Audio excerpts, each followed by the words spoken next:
What's up, guys? Welcome back to today's episode of The Sports Sermon. We are brought to you by Scooch, the most functional phone case on the market. Check out ScoochCase.com to get yours today and use the code SPORTS18, sports with a Z, of course, to get a 10% discount on your order. Stay tuned till the end for a special Scooch giveaway as well. But now, today's episode.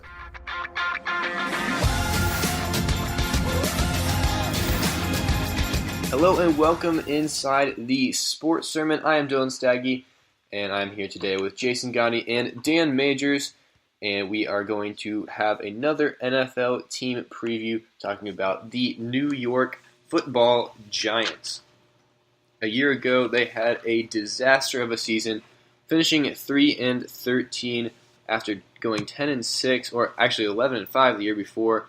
Ben McAdoo and the defense just kind of fell apart, along with the OBJ injury on offense. It really just made the Giants bottom out last season after high expectations.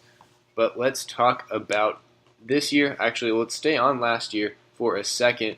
What do you guys think was the biggest reason for the Giants' downfall a year ago? 2 words. Ben McAdoo. That dude might be the worst coach I can remember, of recent years. Just how you handle that team, because he had such a talented team. And yes, injuries are going to happen. OBJ gets hurt. He can't control that. But between the offensive line just being terrible and Ben McAdoo, it was embarrassing. He did not understand how to coach a team. He was too busy trying to prove himself and save his job instead of focusing on the guys he had. He lost the locker room so early, and the rest was history. I just was so disappointed watching the Giants, because you have to remember how much talent they have, and that's the reason I'm so high on them. I love Pat Shurmur. I think he's going to have a heck of a season with these G-men. Yeah, I agree. The coaching staff was terrible last year, but the offensive line was also atrocious. Yeah. Eli Manning was way too inconsistent, and then the bad running game didn't help at all either. Yeah, I feel like you can blame a lot of that on the OBJ injury. I also said Ben McAdoo, but I think another big reason was the OBJ injury. Because of that, that just kind of ruined the entire Giants offense, because their offense was just throw to OBJ But hope. that wasn't what it was supposed to be. Brandon Marshall and Sterling Shepard were both there, and I think if you give Pat Shurmur this team a year ago, they're a playoff team. I don't think it was anything OBJ injury. Yeah, that sucks. But Brandon Marshall and Sterling Shepard should still be better than whatever they were last year. Well, they should be, but They would be. Ben McAdoo was such a bad coach. That dude was horrible. Yeah, I'm not disagreeing. Yeah, He was I'm very awful. I think the OBJ injury just lost him a lot of momentum, and then after that, the defense crumbled. Collins got hurt, which didn't help. Yeah, the lack of leadership too on that side, and then the locker room issues. It was just a multitude of reasons why the Giants really struggled a year ago. But let's focus on some of the positives. The Giants have a talented young trio of weapons in Saquon Barkley, OBJ, and Evan Ingram for Eli Manning to work with. But is Eli Manning enough at the quarterback position? Yeah, I don't think people understand just how good Eli Manning is. People don't like him because he isn't flashy or great in fantasy football, but he is a 2-time Super Bowl champ who understands what it takes to win games. This team is so talented with OBJ, Saquon Barkley, Evan Ingram, and he is raving about all those guys as of right now. This offense is going to be locked and loaded come season time. Yeah, the addition of Barkley, I think that'll really turn around the running game, because I think he's just going to be a stud for a while. But Eli, I think he'll still struggle. They didn't pick up any receivers that could really help him. The offensive line has improved, especially with the addition of Nate Solder, but they just didn't do enough. You really don't like Eli there? You don't think he's good enough to... I just think you have to remember who Eli Manning is. He's such a smart quarterback. Yeah. Where last year, he had no other choice but to try to chuck it and do everything himself, but he couldn't. You look at his running backs. If you can name me one running back on that season that was good, you can't. There wasn't a good running back on the team. Orleans Darkwa, Shane Vereen, come on now. Dylan's boy in fantasy, Paul Perkins. They just didn't have guys. You look at the linemen. They were horrible. I think Eli Manning... I agree, but when Eli Manning has talent, he knows what to do. He's not going to have to save the game. Didn't change much. They got this guy named Odell Beckham Jr. back. He was hurt last season. That's a big deal. Well, yeah, and you give him the top 5 left tackle. You give him I think the second or third best lineman in the draft, Will Hernandez. I love that guy. Yeah. They also lost 2 offensive linemen, though. Don't forget Weston Richburg and Justin Pugh, Yeah, they were both very I was good. kidding. But the right side line's going to be bad with Eric Flowers. Eric Flowers might be the worst lineman in the league. But you just look at giving him Nate Solder, Will Hernandez to block his blind side. You get to look out in the field, have Saquon Barkley, Evan Ingram. I think Evan Ingram gets slept on so much. That dude is so freaking good. He is a legit wide receiver, too, as a tight end. Then you get Sterling Shepard. They have so many weapons, along with Saquon Barkley at the running back spot, where I just think this team is going to be balling come season time, and I think they're going to definitely make the playoffs, except for how good this NFC is. That's the one issue. This is an AFC. They'd be a definite playoff team. All right. I just think Eli's got to make smarter decisions. I think an upgraded left tackle will help in Soldier. I wouldn't say the offensive line has improved a ton because of those 2 losses that I mentioned, but I think the left tackle is just such a huge upgrade and such an important upgrade for the passing game to help protect Eli and allow him to connect on some deep shots with OBJ this season. But let's shift over to the defensive side of the football.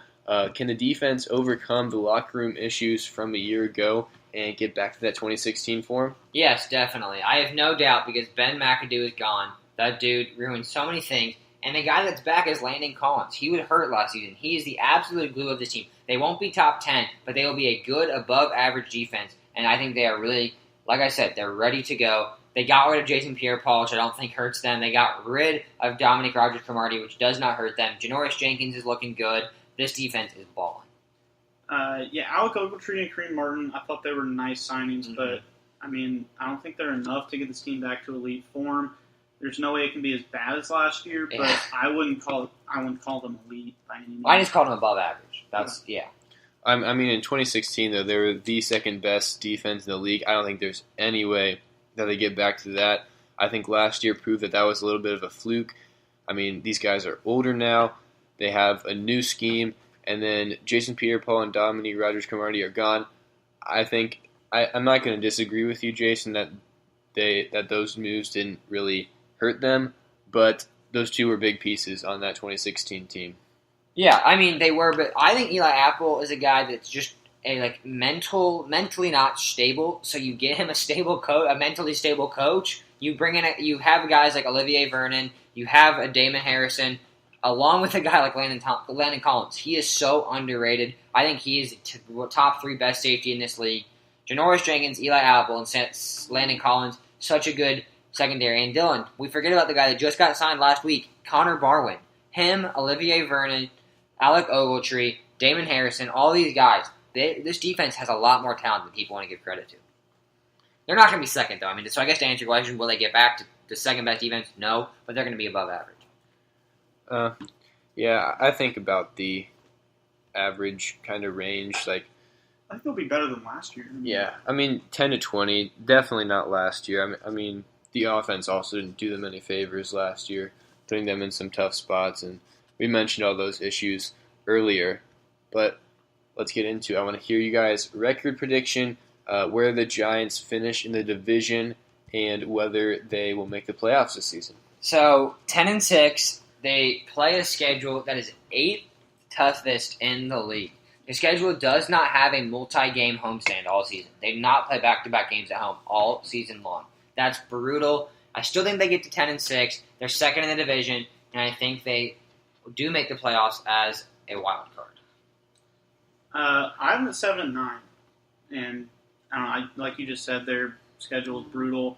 I don't think they make as big of a turnaround as you think, just because, they did add a lot of guys that'll help a lot, but I don't know.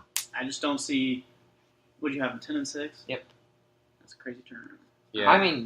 That's not crazy though. We talked about this on the Texans, and I was very misinformed. You look at teams that make this jump; it's not that crazy. That is true. That is the NFL is very inconsistent. Exactly. The NFL, you can flip that in a year. The Jags, the Jags are a perfect example. They were an AFC Championship team after being a laughing stock of the NFL for the last 10 years. The Giants. I think, Dan, I'm surprised if you say that, because I thought you'd be with me because you like Saquon Barkley as much as I do. I do. So what is the reason they can't make the playoffs for you? What's the guy? What's the position? Whatever. Or is it coaching? Honestly, Eli. Really? Really? Why don't you... Dylan, do you not like Eli buying. Eber? I think it's because he doesn't have the flash about people. It's hard to get around him. That dude is a Super Bowl winning quarterback. He gets it. Yeah, I mean that's a long time ago though, and I mean, if you win a Super Bowl, you still know how. So you think Joe Flacco is just like a great good quarterback? Like if you give him a good team, he's going to take them to the playoffs. Yeah. Yeah, I mean, 2012. I mean, that was like just an amazing defense, and then the pieces around him were amazing too, and then on the offensive side, and then he just got super hot in the playoffs. I mean, yeah, that's Super Bowl winning quarterbacks. Like they know what it takes to get the job done. Like I mean, let's not talk about Joe Flacco. Let's talk about Eli Manning. Like, Dan, why don't you buy Eli? I just don't see it in. You just he was inconsistent last year. Yeah. So I don't know. I think when you add a guy like OBJ and Saquon and Evan Ingram in his second year. See, I'm not as high on OBJ as everyone else is. I mean, I'm not like I don't think he's a top. I think he's a little overrated. I'm not gonna lie. Do you think he is in the same category as Julio Jones, Antonio Brown? No. Do you think he's in the same category as Mike Evans, AJ Green? Yeah, I'll put him and up like there. Michael Thomas and those guys. Okay. But a lot of people think he's like the best receiver in the league. No, I don't see that. I put him, I think, fourth. If I'm not forgetting anybody, I have AB, Julio, DeAndre Hopkins, him. That's how I feel. Yeah, I Not think AJ Green. I don't know. Him and AJ Green and Mike Evans are all kind of like. See, I put those guys almost in my tier one. I love AJ Green and Mike Evans. For some reason, they both have always just been like my guys. I guess like I just love to go watch them because they're the guys that go up and get it. Like Antonio Brown is efficient and consistent, but like I love the guys who just like snag this ball. Like that's why DeAndre Hopkins my favorite receiver this year for fantasy and for everything because he's just going to go up and get these balls from Deshaun Watson. Well, for OBJ, like all those receivers you mentioned, I think OBJ has the most impact for his team, though. The Giants rely on him so much, and I think that's one of the reasons they but they won't pay bottomed out last year. Yeah. Dude, can we talk? Okay, this is a Giants podcast. This is a great time to talk about it. How mad is OBJ right now? Did you guys see Stephon Diggs' contract? He's never had a 1,000-yard season. Mm-hmm. OBJ can make double that. Like, you got to think, like, oh, okay, to be fair, credit to OBJ. He came to camp. He was like, I want to get to work. That's awesome. I respect that. But also, get paid, young fella. Like, this is your time. You're getting paid nothing compared to Stephon Diggs. Like, was I the only one that immediately thought OBJ's got to be pissed? No, I mean, I think there'll be a time when he gets paid. Like, either whether it's the Giants or whether it's somebody else, I think he'll eventually get his cash as long as he doesn't get injured again this year. To see them, that's why you can't. Yeah, the NFL, you have to get your money as soon as you can. Like I don't blame Stephon Diggs. I mean, maybe this is too bold of a take to say on the record, but I'm going to say it. If Stephon Diggs does not save Minnesota's season, is he getting that contract? I don't know. I don't know if he's getting that. I mean, let's be real. Like this, like the Minnesota Miracle, did that just make it? He'd still get paid. He's not going to but this amount. He is the second total overall money made on a contract. He is the second highest total behind Mike Evans. Yes, he has a fifth year, which kind of skews that, but still, Yeah. Did one catch make it? But at the same time, did OBJ's one catch? I think that's debatable. But the Minnesota, no. I'm just saying, that was so how he much became more famous. consistent. He's had 3,000 yards? He's a better yards? receiver. I'm just saying, you can always nitpick. For the guys in the comments, they're going to say, No. "You're crazy, Stephon Diggs is blah, blah, blah." Come at me. I'm just saying, in general, I think that's an interesting thing to think about. Just did he make this money because of the Minnesota Miracle? All right. Anyway, I have the Giants at 8-8, and it's not really because of Eli, and I mean it's just because this roster overall, it's just not deep enough for me, and it just doesn't have the pieces all the way around. And maybe if they did have a top quarterback, I don't think Eli's a top quarterback anymore.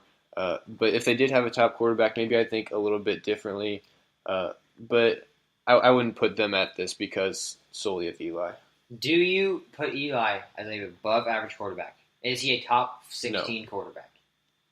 Not for fantasy. Let's not talk about fantasy. I'm I'd saying say he's real life. You need to go win a game. Is he in your top 16 of guys to go to? I say yes. 18, 19. I want to get into this more. I know we can't. But I want to get into this. Go through each quarterback. You're telling me to take this guy. I know we're not going to, but just I think people sleep on Eli because he's not flashy. He's not getting picked in mock drafts. He also throws a ton of picks, and it's really bad for the last 2 years. Not 2 years ago. He was not bad 2 years ago. They went 11-5. He wasn't great. I mean, he was a good quarterback. Average quarterback. I mean, that's what I'm saying. Is he an average quarterback? That was my question. Is he in your top 16? I mean, No. 18, 19, that's about average. actually below average. But yeah, That's I know. very. That's pretty I was damn gonna say, close to yeah, average. the same thing as 14-15. Yeah. Yeah. Okay. What do you think, Dan? Playoffs? Or did you already do this? No, Did you already I answer? already answered. Yeah, I mean, we kind of talked about this in the Cowboys podcast. If you want to go check that out, but I think it's going to be really tough for teams like the Giants to try and make the playoffs this year, just because for me, the Vikings and the Packers are both locks to make That's the playoffs surprising. out of the NFC North. So one of those is going to have to be a wild card, and it's going to be really tough for teams like the Giants to try and sneak in there. Only one team's going to get it. I don't know, bro. I really am not sold on the Packers right now, but I haven't dove into them. But, like, just from an outside looking in, like, yes, they got Aaron Rodgers, but Jordy Nelson's going to be a big loss. Like, it is a big loss. It was Aaron Rodgers' best friend. He got emotional when he left. Like, this is a big deal that he's gone. Randall Cobb and Devontae Adams have been inconsistent in their career. Don't get me started on Jimmy Graham. Aaron Rodgers doesn't use tight ends. Like, it is what it is. And this defense is not good. This defense is bad. That's the thing, though. But it's Aaron Rodgers. It That's the hard part. It doesn't matter. I who know. Rodgers Aaron has. Rodgers I know. might That's be the problem. the best That's the quarterback problem. to ever throw a football. That's not true. Don't say that. That's insane. He has won one Super Bowl. If you talk about skill-wise, I Yeah, see skill. where Dylan's Yeah. at. But, Like, he's not. I'm not going to say that. Yeah, you're not saying that because if you tell me he's better than Brady or Montana, No, or even Peyton Manning, I take Peyton over him. Like, those are my top three in I terms think of quarterbacks. Rodgers might finish better than Manning. Maybe, but win a freaking Super Bowl. Like, this is. I think it's like it is a detriment to his legacy that they have gotten one Super Bowl out of him when he's been the best quarterback, or if not the best, the second best quarterback for the last 6 years. All in all, to say this, Dylan, you make a good point. The playoffs are going to be tough for the NFC. I don't know why. I have a weird feeling about these Giants. And before the regular season comes, I might not have them in the playoffs. But without beating the other teams, I just don't see how this isn't a wild card team as of right now. All right. Well, that's all we've got today for the New York Football Giants. If you want to see more of our NFL team previews, make sure you go check out our channel on YouTube, iTunes, Spotify, and follow us on Twitter at The Sports Sermon, sports with a Z, of course. But yeah, that's all we got for today. Make sure you comment. Tell us how well you think the Giants will do, whether they can make the playoffs this season. And we will see you very soon with some more NFL team previews.